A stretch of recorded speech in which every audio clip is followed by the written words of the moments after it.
जम्मू कश्मीर से बड़ी खबर की। हीरानगर के सन्याल से 2 हैंड ग्रेनेड बरामद हुए हैं। सन्याल के जंगलों से बरामद किए गए हैंड ग्रेनेड और इससे पहले हथियारों से भरा एक बैग भी मिला था। बैग में M4 मैगजीन, गोला बारूद बरामद किए गए थे। कठुआ के हीरानगर में सर्च ऑपरेशन लगातार जारी और सन्याल के ये जंगल है जहां पर जैश के 4 से 5 आतंकियों के छिपे होने का इनपुट मिला है, जिन्हें पकड़ने की तमाम कवायदे यहां पर लगातार जारी हैं। हीरानगर का सन्याल जहां से 2 हैंड ग्रेनेड बरामद किए गए हैं। इससे पहले आपको बताएं कि एक बैग मिला था जिसके अंदर तमाम हथियार थे और अब गोला बारूद M4 के बाद अब वहां से हैंड ग्रेनेड भी बरामद किए गए हैं। सन्याल के ये जंगल जहां पर ये हैंड ग्रेनेड मिले हैं, आपको बताएं कि सन्याल के जंगलों में जैश के 4 से 5 आतंकियों के छिपे होने का इनपुट मिला है, जिनको ढूंढने के लिए लगातार ऑपरेशन ऑल आउट भी चलाया जा रहा है। सेना की तमाम टुकड़ियां वहां पर मौजूद हैं। सेना के जवानों के साथ साथ NSG भी वहां पर तैनात है और लगातार इनको ढूंढने की कवायदें कर रही हैं।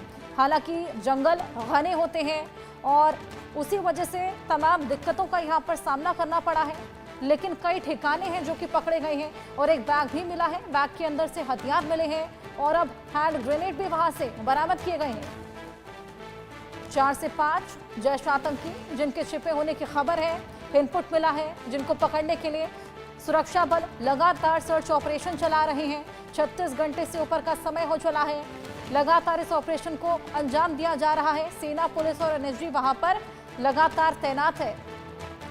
अजय हमारे सहयोगी हमारे साथ जुड़ गए हैं। अजय, हमने देखा सबसे पहले एक बैग मिला था जिसमें तमाम हथियार थे, अब हैंड ग्रेनेड मिले हैं और अब बहुत जल्द ही जो 4 से 5 आतंकी जैश के छिपे बैठे हैं वो भी हाथ लग जाएंगे। बिल्कुल, जिस तरीके से यहाँ पर 2 दिन पहले यानी कि 36 घंटे पहले जब आतंकियों के मूवमेंट को देखा गया था और स्थानीय लोगों ने इसकी जानकारी सुरक्षा बलों को दी, तब से लेकर लगातार ऑपरेशन चल रहा है। जो जानकारी है 4 से 5 जैसे मोहम्मद के आतंकियों को यहाँ देखा गया था, जो जंगल में जो सन्याल इलाका पड़ता है सन्याल का, वहां पर देखे गए थे।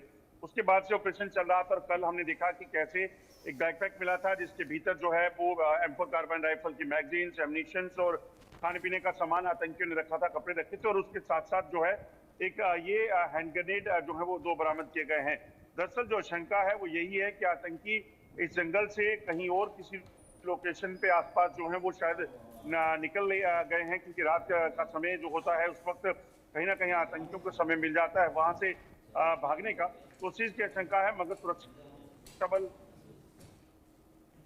भारतीय सेना, CRPF, BSF और उसके साथ साथ नेशनल सिक्योरिटी गार्ड यानी कि NSG के जो कमांडोज हैं उनको भी वहां तैनात किया गया है।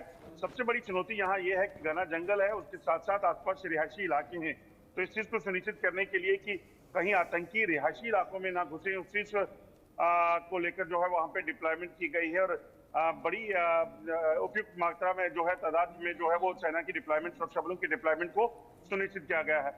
बिल्कुल अजय, और जिस तरीके से जंगलों में ये छिपे बैठे हैं, हाथ लगाए, ऐसे में तमाम दिनों से हम देख रहे हैं कि जंगलों में बड़ी मुश्किल हो रही है इनको ढूंढ पाना। तो क्या स्ट्रैटेजी यहाँ पर अपनाई गई है, किन किन टेक्निकल एडवांसमेंट्स की सहायता यहाँ पर ली जा रही है? देखिए, सुरक्षा बलों के पास आजकल अत्याधुनिक उपकरण रहते हैं जिसकी मदद से, सर्वेलेंस इक्विपमेंट की मदद से जो है इन आतंकियों पर नजर रखी जाती है, चाहे वो जंगल का इलाका है या कहीं। यहाँ पर भी ड्रोन की मदद से और ड्रोन के साथ साथ जो बड़े अत्याधुनिक गैजेट्स हैं, सर्वेलेंस इक्विपमेंट्स हैं, हेलीकॉप्टर्स हैं, उसका इस्तेमाल किया जा रहा है ताकि आतंकी कहीं छुपे हैं तो उनको ट्रेस किया जा सके। और ऐसे में इस चीज को सुनिश्चित करने के लिए तमाम जो एडवांसमेंट्स हैं उसका इस्तेमाल किया जा रहा है, टेक्निकल एडवांसमेंट, ताकि इन आतंकियों को यहाँ से भागने ना दिया जाए। मगर क्योंकि पुराना इन्फिल्ट्रेशन रूट रहा है, घना जंगल है और रात का अंधेरा जब होता है तो वहाँ यकीनन कॉर्डन वहीं रहता है, मगर इस चीज की आशंका बनी रहती है कि आतंकियों को समय मिल जाता है कि अपने आप को वो रिलोकेट कर सके, वहां से भाग सके। तो उस चीज की प्रयास उनकी तरफ से जरूर किए गए होंगे आतंकियों की तरफ से, मगर सुरक्षा बल लगातार सतर्क है और इस चीज को सुनिश्चित किया जा रहा है कि जल्द इन आतंकियों तक पहुंच के इनको मार गिराया जा सके। बिल्कुल, और अजय जिस तरीके से आपने बताया था कि आसपास रिहायशी इलाके भी हैं, तो क्या रिहायशी इलाकों में जितने भी लोग हैं उनको सतर्क कर दिया गया है, इंस्ट्रक्शंस दे दी गई हैं? देखिए, बिल्कुल, ये क्योंकि रिहायशी इलाके हैं तो ऐसे में उन लोगों को साफ हिदायतें दी गई हैं कि वो जो जो जंगल के पास के एरिया है वहां से उनको मूव कर दिया गया है, और जो इलाके थोड़ा एक डिस्टेंस पर हैं उन लोगों को कहा गया है कि वो घरों से बाहर ना निकले, और कोई भी अनजान शख्स अगर हो तो उनको इसकी जानकारी सुरक्षा बलों को दें। हालांकि सुरक्षा बलों की डिप्लॉयमेंट जो है इस पूरे इलाके में बहुत ज्यादा है, इसलिए आतंकी अगर बाहर निकलते हैं, कहीं भी सामने आते हैं, तो यकीनन उनको मार गिराया जाएगा। दरअसल ये जो इलाका है जंगल का, इसके भीतर कई छोटे छोटे नाले हैं, कई बीहड़ के टाइप का खंडर जैसे हैं। वहां पर पुराने जो वॉर के लिए बंकर बने होते थे सेना के लिए, क्योंकि ये बॉर्डर का इलाका है, वो वहां पे हैं।